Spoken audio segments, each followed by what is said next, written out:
جو گلیلیو کا جو اڈا ہے اس کو نشانہ بنایا گیا تھا۔ اس کے علاوہ تل ابیب کے جو نواح میں ملٹری انڈسٹری ہے اور اس میں ایک کمپنی ہے تا، اس کمپنی کے اوپر بڑے پیمانے پر حملے کیے گئے ہیں حزب اللہ کی جانب سے، جس میں اس کمپنی میں بہت زیادہ ان کی جانی نقصان کے ساتھ ساتھ انفراسٹرکچر کی بڑے پیمانے پر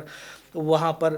نقصانات سامنے آئے ہیں۔ جو لبنان اور مشرق وسطیٰ کی جو کشیدہ صورتحال ہے، اس دوران یونان کی طرف سے ایک خبر سامنے آئی ہے کہ اس نے 2025 کے آغاز تک اسرائیل کے لیے اپنی تمام تر جو فلائٹس ہیں وہ منسوخ کر دیے ہیں۔ اچھا، اس کے ساتھ ہی ہم رخ کرتے ہیں ترکیہ کی جانب۔ جب ترکیہ میں کل انقرہ میں جو ایرو اسپیس انڈسٹریز کے اوپر جو حملہ کیا گیا تھا، اس کے حوالے سے جو تفصیلات سامنے آئی ہیں اس میں کچھ یوں ہے کہ اس حملے کے پیچھے پی کے جو جنگجو ہیں ان کا کردار سامنے آیا ہے۔ پی کے اصل میں جو کرد جنگجو ہیں جو کہ عراق کے اندر موجود ہیں اور شام میں موجود ہیں، اور ساتھ میں ترکی کے اندر ان کا ایک اسٹیک ہے بڑا، جو کہ اپنا ملک بنانا چاہتے ہیں، لیکن ترکی ان کو مسلسل طور پر عراق کے اندر بھی اور شام کے اندر بھی نشانہ بنا رہا ہے۔ تو آج بھی اس میں جو دو زیادہ تر جو جنگجو نظر آ رہے تھے ویڈیوز کے اندر، ان میں ایک خاتون تھی اور ایک مرد جنگجو تھا جو مسلسل طور پر حملے کر رہے تھے۔ ان میں سے جو مرد تھا ان کی شناخت وہاں کے جو ترکی کے جو وزیر داخلہ انہوں نے بیان کی ہے، وہ علی اورک تھا، جس کا کوڈ نام روزگر تھا، اور یہ اس کی شناخت ہو گئی، اور یہ پی کے کا بڑا مشہور جنگجو تھا جو کہ اس حملے میں ترک فورسز کے ساتھ مقابلے میں ہلاک ہو گیا، جبکہ لڑکی کی شناخت جو ہے اس کا عمل ابھی بھی جاری ہے۔ اچھا، اس کے ساتھ ہی ترکی نے عراق اور شام میں جو پی کے جو انسٹالیشنز ہیں اس پر بڑے پیمانے پر حملہ کیا ہے، اور اس میں تقریباً 47 سے زائد ان کے جو اہداف تھے ان کو نشانہ بنایا گیا ہے، جس میں عراق میں 29 اہداف کو نشانہ بنایا گیا، جبکہ شام میں 18 اہداف کو نشانہ بنانے کا ترکی کی جانب سے دعویٰ کیا گیا ہے۔ اس کے ساتھ ہی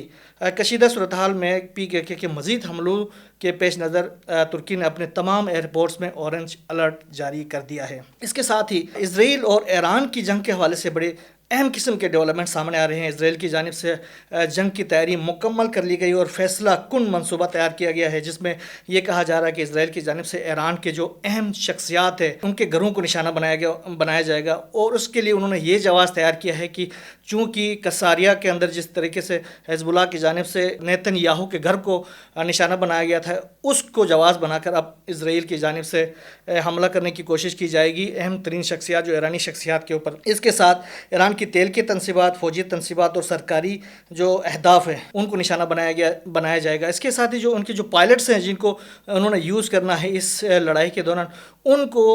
جو ایران کے اوپر اہداف کے حوالے سے ان کے روانہ ہونے سے ذرا پہلے ہی بتا دیا جائے گا کہ یہ آپ کے اہداف ہیں جن کے اوپر آپ نے حملے کرنا ہے۔ اس کے ساتھ ہی ایک بڑی ڈیولپمنٹ اس حوالے سے یہ بھی ہوئی کہ اسرائیل کے وزیر دفاع ہیں، انہوں نے اس حملے میں ممکنہ حملے میں استعمال ہونے والے پائلٹس کے ساتھ ایک میٹنگ کی ہے، اور اس میٹنگ میں انہوں نے ایک تو ان کا حوصلہ بڑھایا، اور ساتھ میں انہوں نے یہ کہا کہ آپ کی جو قربانی ہے وہ اسرائیل کی تاریخ میں یاد رکھی جائے گی۔ اس سے آپ اندازہ لگا سکتے ہیں کہ یہ ایک خودکش مشن ہوگا، ایران کے اوپر جو حملہ ہوگا یہ خودکش مشن ہوگا۔ اس کی وجہ یہ ہے کہ ایران کی جانب سے جس طریقے کی تیاریاں کی گئی ہیں، انہوں نے آپریشن صادق 2 کا نام دیا ہے، وعدہ صادق 2 کا نام دیا ہے، 3 کا نام دیا ہے جو کہ اب جو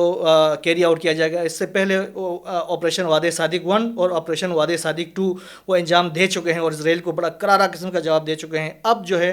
آپریشن وعدہ صادق 3 ان کا منتظر ہے، جو ہی اسرائیل کی جانب سے اپنا آفینسو شروع کیا جائے گا اسی دوران ہی ایران کی جانب سے ٹریگرز دبائے جائیں گے اور ساتھ میں میزائلوں کی بارش ہوگی اسرائیل کے اوپر۔ تو اس میں بڑے پیمانے پر ہلاکتوں کی امکانات ہیں، اس وجہ سے اسرائیل کے اس مشن کو خودکش ایک مشن کا نام دیا جا سکتا ہے۔ اس کے ساتھ ہی یہ بھی تفصیلات سامنے آئی ہیں کہ اسرائیل نے اس مشن کو، اس آپریشن کو آپریشن آکٹوپس ہنٹ کا نام دیا ہے۔ آپریشن آکٹوپس ہنٹ کا نام اس لیے دیا ہے کہ چونکہ آکٹوپس کے جو بہت سارے بازو ہوتے ہیں اور وہ مختلف جگہوں سے اپنا خوراک لے رہا ہوتا ہے، تو یہ اسرائیل یہ ثابت کرنا چاہتا ہے کہ جو ایران ہے اس کے بھی بہت سارے بازو ہیں، انہوں نے جو اپنے جو پروکسیز کو پھیلایا ہوا ہے پورے اسرائیل کے ارد گرد اور اسرائیل کو کمزور کر رہے ہیں، تو اب وہ اس آکٹوپس کا نشانہ بنانا چاہ رہا ہے، اس کو شکار کرنا چاہ رہا ہے۔ تو دیکھتے ہیں کہ اسرائیل آکٹوپس کو نشانہ بناتا ہے یا خود آکٹوپس کا نشانہ بن جاتا ہے، تو آنے والا وقت بتائے گا۔ رخ کرتے ہیں برکس کے اجلاس کے حوالے سے۔ بہت ہی اہم قسم کا اجلاس تھا،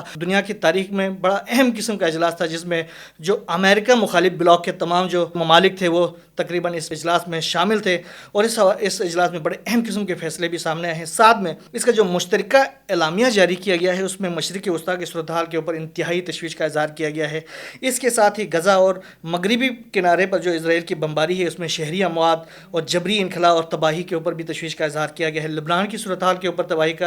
تباہی ہوئی ہے وہاں پر اس کے اوپر تشویش کا اظہار کیا گیا ہے۔ ساتھ میں جو یوکرین روس کے جو جنگ ہے اس کو انہوں نے یہ کہا کہ اس کو اقوام متحدہ کے ساتھ مل کر اور چارٹر کے مطابق اور باہمی بات چیت کے ذریعے اس کو کسی طریقے سے حل کیا جائے۔ ساتھ میں صدر پوٹن نے ایک ڈالر کے حوالے سے اس میں یہ خیال کیا جا رہا تھا کہ وہاں پر جو ون کرنسی جو الگ ایک کرنسی کے حوالے سے بڑے اہم قسم کے فیصلے ہوں گے، تو وہاں پر صدر پوٹن نے کہا کہ امریکی جو ڈالر ہے اس کا ابھی بھی عالمی مالیات میں بہت اہم کردار ہے، لیکن ڈالر کا جو سیاسی ہتھیار کے طور پر جس طریقے سے ڈالر کو استعمال کیا جا رہا ہے اس سے ڈالر کے اوپر اعتماد بری طرح شیک ہو رہا ہے۔ تو یہ کچھ ڈیولپمنٹس ہیں، اس حوالے سے مزید بھی جو تفصیلات سامنے آتی رہیں گی انشاءاللہ وہ آپ سے شیئر کریں گے۔ یہاں بس اتنا ہی، اللہ حافظ۔